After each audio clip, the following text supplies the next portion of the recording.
నీకు ఇస్తున్నా, నా జీవితాన్ని నీకు ఇస్తున్నా, నా ప్రాణాత్మ శరీరాన్ని నీ సన్నిధిలో సమర్పిస్తున్నాను యేసయ్య.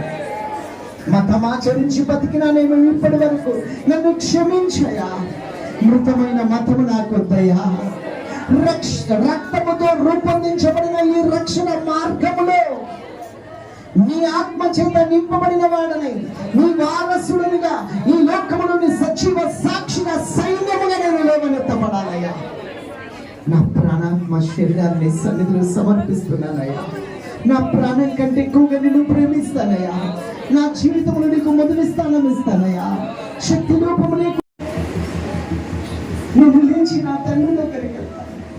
తండ్రి, పరలోకానికి విరోధంగా, నీకు విరోధంగా నేను పాపము చేశానయ్యా, నన్ను క్షమించు. ఇక నీ కుమారుడుగా అనిపించుకోవడానికి నేను యోగ్యుని కాదయ్యా. నీ పరివారంలో ఒకరిగా నన్ను విషువయ్యా. ఆకలితో చచ్చిపోతున్నానయ్యా.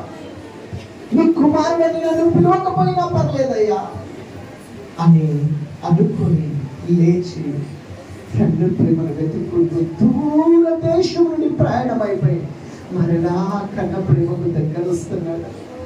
దూరంగా ఉన్నప్పుడే ఆ కన్న తండ్రి కన్నులారా చూసినాడు. వచ్చేంత వరకు ఆగలేదు కానీ పరిగెత్తుకుని వచ్చింది ఆ ప్రేమ.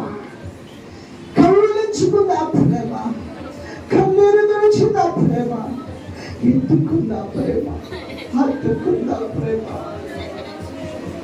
అక్కడ ప్రేమ సేవ తీర్చింది ఆ ప్రేమ. అప్పుడు మరలా మొదలు పెడుతున్నాడు. చెదిరిపోయిన చుట్టుతో, ఆ చెదిరిపోయిన గడ్డలతో, చిక్కిపోయిన ముఖముతో, చిక్కిపోయిన దేహమునే. నీ రక్తంలో ఉన్నది నా DNA, నీలో ఉన్నది నా DNA. హల్లెలూయా, హల్లెలూయా. వీటికి ప్రశస్త వస్త్రం తీసుకుని రండి, చెప్పులు కొనరండి, ఉంగరం పెట్టండి. నీ కుమారుని అనిపించుకుంటే నేను యోగిని కాదయ్యా. పరివారంలో